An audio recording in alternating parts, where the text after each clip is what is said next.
at Saratoga. So Yeah. we're here to All talk it about takes, food. as my father used to like to tell me back when it was like a 27, 28 day meet, and then now it's 40. It's like all it takes is one.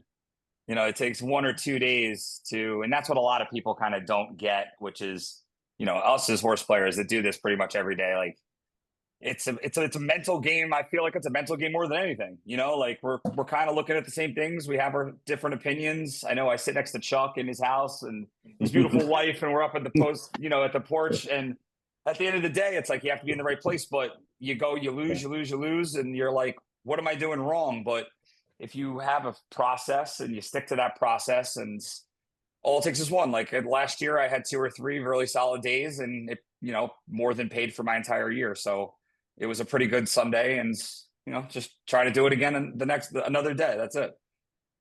Yes. So I just kind of wanted to. I loved the ticket structure here, right? You had singles on both end and allowed you to go deep. $96 ticket. So I don't know if you've ever seen EquinEdge or whatnot, but the 8 was our top pick. Okay. So top pick 1360. That's why was it the top pick on EquinEdge? Why did you guys have it as the top pick? I should say. Where those metrics are lining up, it's looking at a bunch of different things in the breeding history. It'll use the workout reports here. Bruno did have a good work on this one as well. And I will tell you, it's a little bit odd because the GSR is what we call the genetic strength rating, which is breeding. And the 9 horse is a top square, meaning it has significant between the 9 and the 6. Yeah, that was the Mike Denny horse on the outside. Yep. Yeah. But this one here, if you dug into the workout reports and kind of if you looked where the money went, we had it at 6-1 on the morning line. It went off at 5-1, so kind of right there. Definitely ones that if you're going to single a horse, and we see a lot of this in our big chat, people typically like to single the favorite here and then try and move on and catch the big one. So then you went 6 deep here in leg 2 and caught a nice fat $53. You just got up. Yep. Yeah, that horse had pedigree where I was going to use. I didn't care about the stats or the trainer, but taking the Tory, and I felt that was some value there. So that's a horse at Saratoga in a race like that I'm going to spread in and use. And I've caught prices like that before, and that was kind of my theory there, was to spread out and try to catch a price like that. So that was kind of my thought process behind the second leg, I guess you could call it. Yeah. And then, when you look at the odds here, you just didn't go like to here and cut it off. You did grab a few here as well that would have enhanced the ticket. And I feel like that's important. Like when I in the races that I spread, I do something similar to you. Like if you want to go back to like how it's live, like the odds that come down. When I feel that I can't draw a line, I feel like a lot of people's inclination is to automatically, use some of the shorter prices. But I always say, like I said this to Chucky so many times, like I don't want to be on suicide watch. No. Like I'll leave out the 3 or 4-1. And if I lose and we lose for 2,400 that day, move on. I'll be with Chucky at Salevo and we're like, that's right. We'll move on. All right, we'll move on. But I'm leaving off the 6-1 that I don't love. And I'm going to go, I have the pedigree here. The stats are against me. I'll take the Tory in a race like this. There were a couple other factors of that horse that I kind of liked, but in a lot of these races, and I say this all the time to Chuck, it's not about, and this is what I would say to you about both of the singles that I had on this ticket. It's not so much that I love those horses it's when I don't love certain horses in a race. And in a race like this, there was a lot of factors for me to just not like the shorter prices. And, at the end of the day, we all know the secret. You have to catch breaks and, getting that horse up by 3 inches and then getting my last single up by, 2 inches. Otherwise, I'm sitting here with $34,000. It's actually about $32,000 less because I hit the casino after and, had to buy drinks for everybody that night. So it was, but that's, that was kind of my thought process behind that leg, I guess you could call it. Then the next leg was Clear the Air, right? If that's right, so I put out on Giddy. This is my 5th full year. I was just talking about this with my cousin the other day. Like I used to work on a high yield trading desk, and I've been going to the racetrack with my father, since I was young, and everybody knew that I was a horse player. And about 8, 9 years ago, I was working on a trading desk, and people would ask me, like, who do you like this race? Like the bigger races. And there was a big winner that I had, Valponi, if you remember, in the Breeders' Cup Classic. And I remember telling like half of my people that I worked for that I liked it, and the other half didn't. And everybody got mad that I didn't tell. So that's kind of how my email subscription list started. It's just like a couple names. And through word of mouth, through everything else, I'm up to I don't know, 55, 6,000 people now that subscribe and, get my free daily newsletter, I guess if you want to call it. And then on the weekends, I'll charge dues and put out a grid. But in this race on my grid, I had Clear the Air ranked 3rd. And normally when I see something like that, and then I go all, and I went all in this race because, again, I was against Bilal. I just felt like that was a horse that you didn't want to get knocked out with.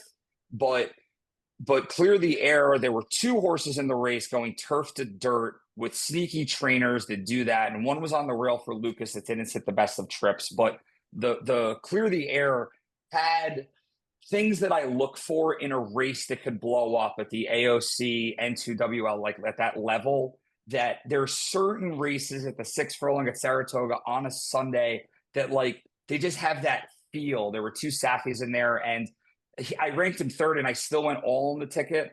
So I'm kicking myself because there were pick 4s that I have out there. I could have made a few more dollars that I pressed in, but didn't use a couple different horses and didn't bet it correctly. But on my pick 5 on this ticket, I went all, and I hit my 3rd choice, which I always, feels like, oh my, I cheated myself. But that was another race where I don't love anybody in here. So I had to use someone like that I felt like was going to be discredited for the wrong reasons. Makes sense.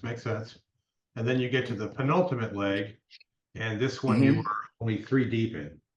Yeah, if I was 4 deep in the stakes, I felt that was a pretty cut and dry race. Yeah, that was the Adirondack, if I believe. I felt that was just a cut and dry race. The winner, the Safi horse, MG, the Queen's MG. I'm a big if we wanted me to take another step back, the first leg of how when I singled the 8, I feel like anybody's doing a disservice, and I tell everybody this, one of the strengths that I feel that you have to bring to the table is reading the tote, the probables, the will pays, and structuring your bets and your singles around that. And I saw in the first leg that the Denny horse was soft and the favorite was bet, but it wasn't bet enough. So I felt that there was softness there where I go, I like the DePaz horse enough where I'm going to single this horse. So that was in the first leg in the 6th race. The 9 I felt was soft in the probables. It was soft in the will pays. It was soft in the double and the pick 3. I use my own implied odds, kind of chart Excel sheet, which I kind of use as my own. But I tell people that sign up and subscribe to my things, use the tote.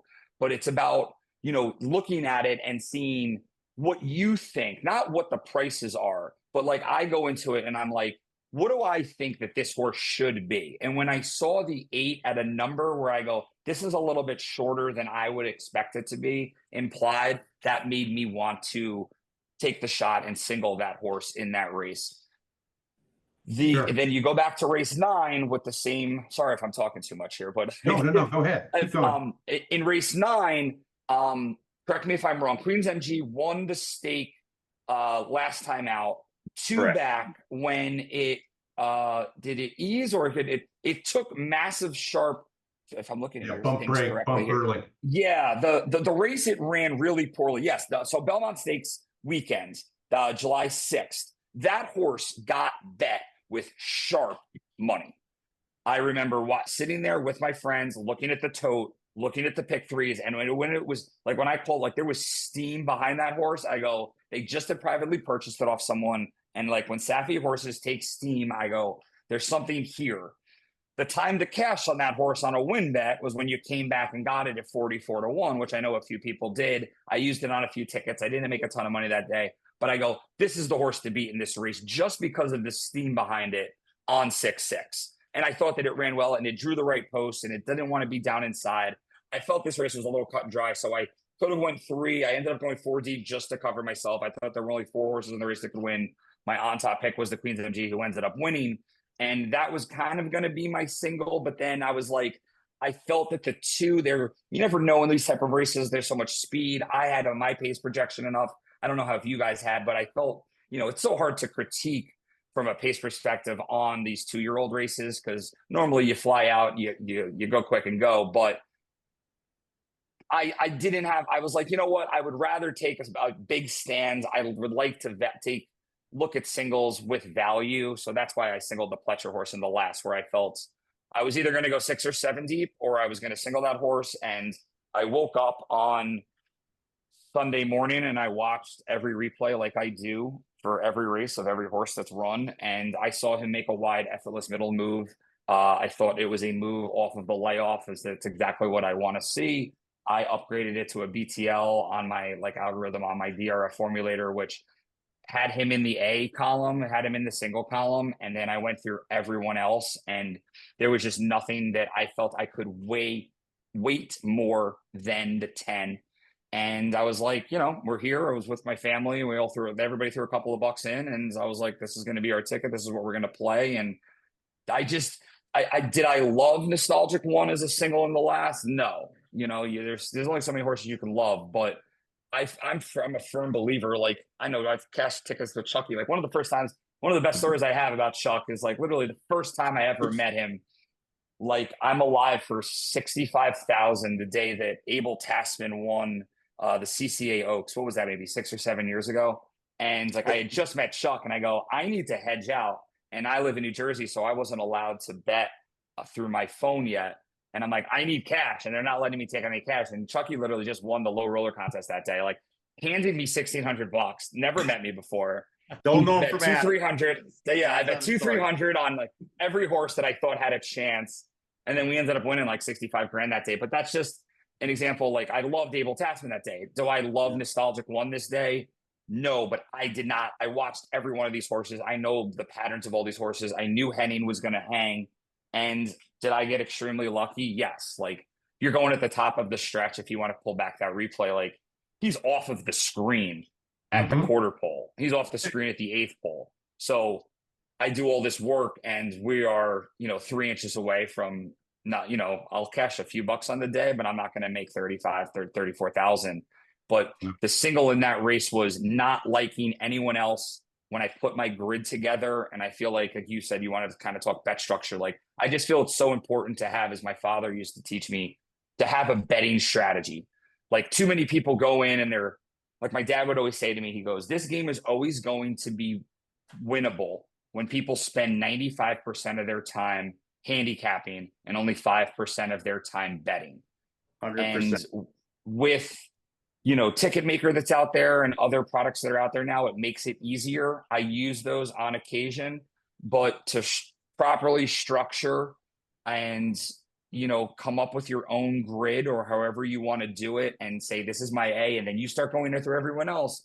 And if you can't weight someone as equal as that horse, you need to single that horse. And that's the way that I play the game. And I'm going to lose more days than a lot of people, but I firmly believe that I'm going to win more money over the long run by, equally weighting either as I would call a single or a lone A, like I did on Sunday. Now, Mark, going into the last race, did you hedge at all on any other horses? No, because there were too many horses that I thought, I thought about it.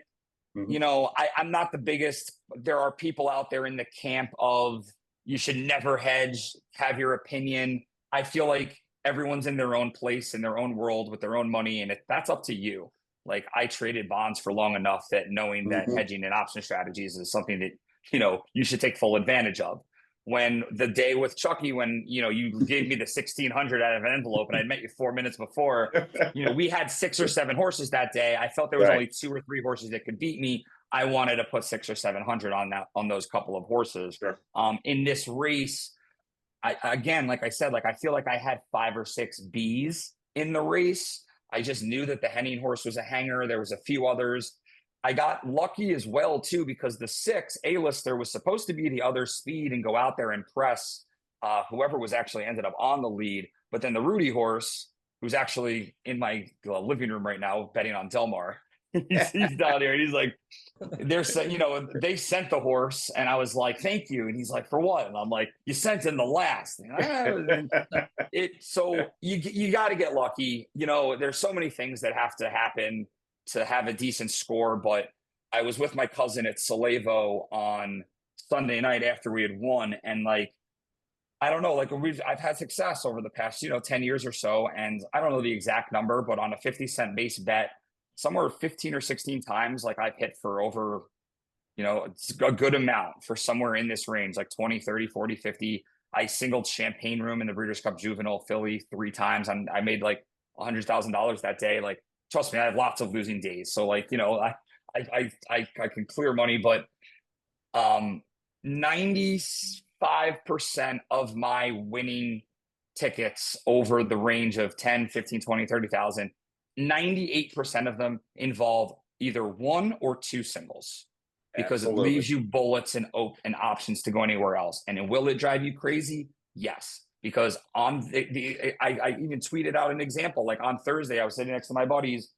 5x4, by 3, by 2, by 8, they won for 1,600. And I'm sitting there, I'm like, why didn't I just use this extra horse? But like I saved, $250 that day, not betting that extra couple of horses.